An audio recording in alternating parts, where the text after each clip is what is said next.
Okay. Shall we attempt to disconnect?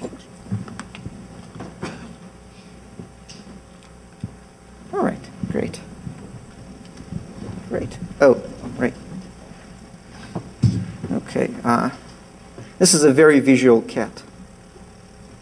It's ogling the binaries. Sorry. All right. So here is a particular bit of binary code compressed with its native data set. Here is the bitmap that we've seen. How does it look when I compress it with bzipped text? Well, again, not so good. What happens if I compress it with encrypted text samples? Again, you don't see any long blocks here. And so you can go through the different kinds and see where you're getting longer runs that are common to that data set. Let's look at the windows. So it's not quite the home Tim, but not quite the antagonist. And you actually see a little bit of similarity here. Some of those, some of those byte runs generated by the compiler are like the others, and some are not. And so you can, this is a little processing application. This is the music example. And so it goes. Compressing things together with random files does not help much because you don't get to see much of the similarity. Right? So that way, you can very quickly spot sharing of substrings, byte substrings, between two files. So, and this is nothing but a very simple Limp-Ziv compression with counting of the occurrences, the frequency of the occurrences of the strings in the table. And let's go back to A. Okay, good. So we just to kind of recap, we showed you the insight that we saw visually, the statistical outliers, and then the fact that there are statistical differences, and you can use statistical signatures, you can use what Sergey basically is a compression-based classifier, and other techniques.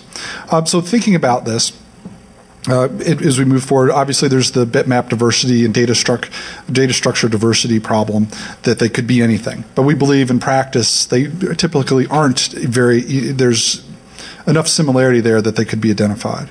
That cluster of high entropy types, it's hard to separate those, particularly in small sizes. I think we've gotten following things as they're transformed, sometimes the transformation is so severe nothing really shows through. Other times it does, like in our examples. And also like to, actually you were going to comment on the obfuscation. Yes.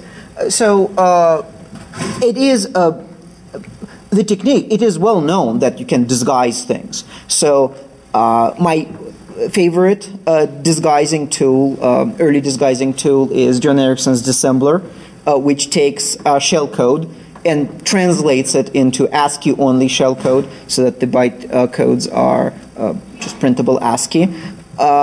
Recently, that a similar thing, but with an enormous amount of overkill, has been done by this academic group.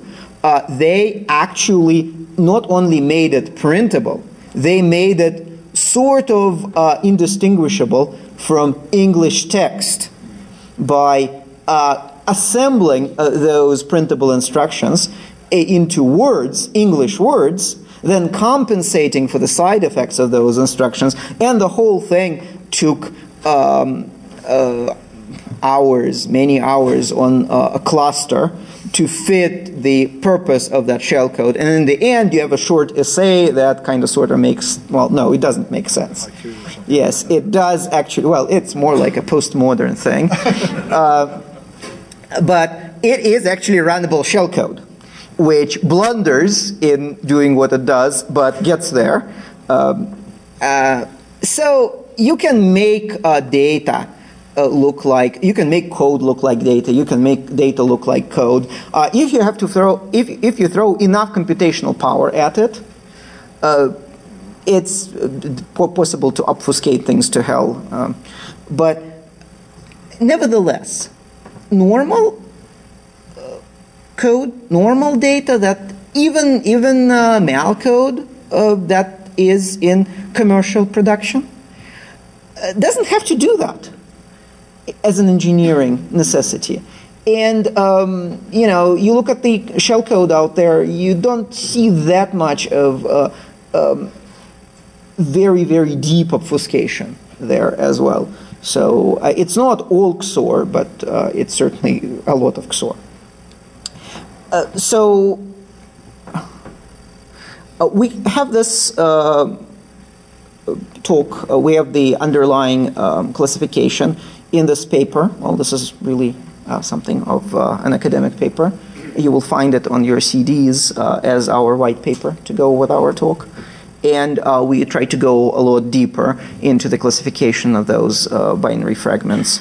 And we try to distinguish them by simple transformations that discard all but the most showing of that structure, as we, you know, those looking glasses, those magnifying glasses that we've tried to convince you work.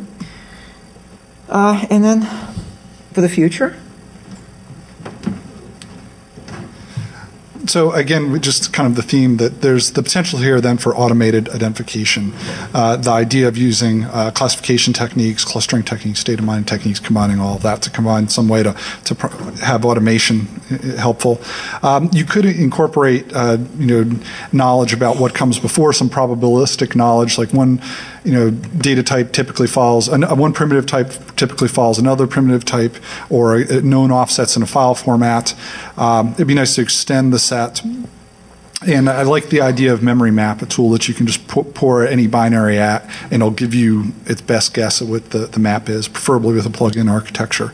So we're going to be wandering around Blackhat and DEF CON. We welcome feedback. I think it'd be interesting. Some of those people have obfuscated shellcode, like those English shellcode. I think it'd be fun to see what that looks like. I haven't done that, but I bet it would show kind of this hybrid characteristic of the machine code view and the and what ASCII looks like. So it could be interesting for someone who wants to take a look at that. So if the white paper, we actually put a lot of thought and effort into that. So it should be on the CD. If not, we're happy to get it to you. We'll have it up on the web shortly. And then there's some our set of CDs, you know, again, should be on the web, on the disk. That has the slides, so you don't have to copy it down. But we've been working this theme for a couple of years now, and this is the latest evolution of where it is. So there's some previous work that might be interesting. The BinViz tool that we used, the source code and executable should be on your CD. If not, we'll have it up on the web shortly.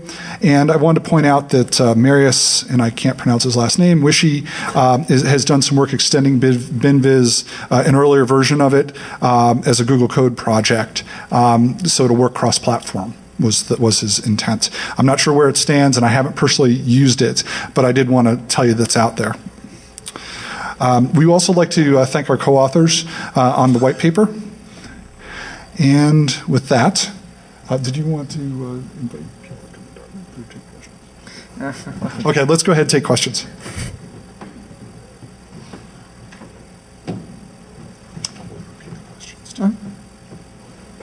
Yep. You're defining primitives, and you're showing how those visually are coming out. Is there any interest, or you've had future research towards finding the easily definable structures within the primitive? In other words, you have code block, but you're going to define, like, this is a type of code, and this is a different type of code, or this is different conceived, and now all of a sudden you have blocks that are written in assembly. That's quite possible, yes.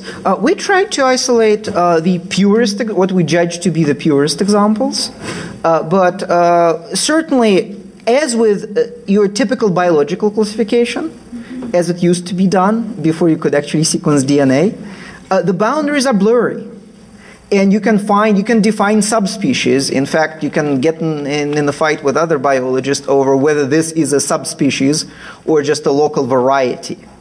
What we wanted to do was to basically give you the tools to try looking at whatever data you are working with, so that you would develop this intuition for what the basic types are and what they look like in those plots that suppress out most of their structure but keep something that's characteristic of that particular type, like the digraph or like the zip thing. Yes? One thing that'd be interesting to see, so a lot of malware tends to inherit from its predecessors. Something which released some code. It would be really interesting to see a holistic tree based on this. Essentially the inheritance of a taxonomy of malware. Yes. So I know this is a wonderful question. It has finally propagated to the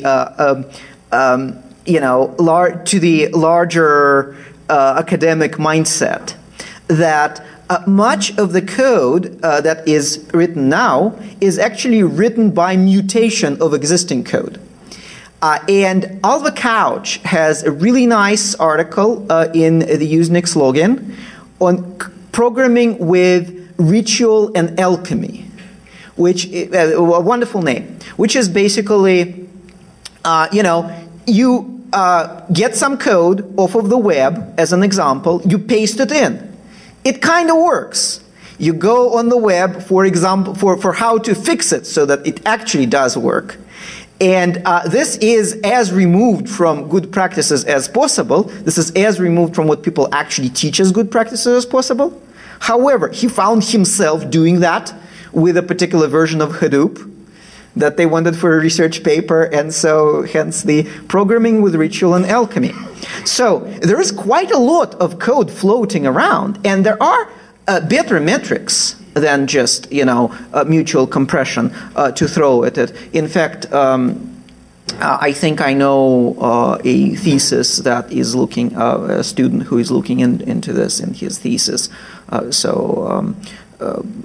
I'm not sure how much I can say, but if you are interested in this, please contact me. I'll put you in contact with them. But definitely, there is a lot of mutation of code going on through us cut and pasting humans. Have you tried looking at larger values, like plotting, like keywords, like 32-bit values sequentially versus their position in the executable? Well, what we've done is up to 24 bits, plotting, well, there's a view in there, red, green, and blue to a given, so the first 8 bits is to red, the second 8 bits is to green, and then the last 8 bits is blue. We haven't tried above that, but I think ideally we'd write, I think where we're heading with, I think where we're heading with this is something that can handle anything from 1 bit up to n bytes, right? And you can change the views to look at whatever layer you want, and because it isn't an 8-bit boundary world, and it would be nice to be able to tune, set arbitrary boundaries as you explore these things. I didn't mean like the color graph, but it's like if you had a graph of like the position, like y being the numerical value of that 32-bit integer.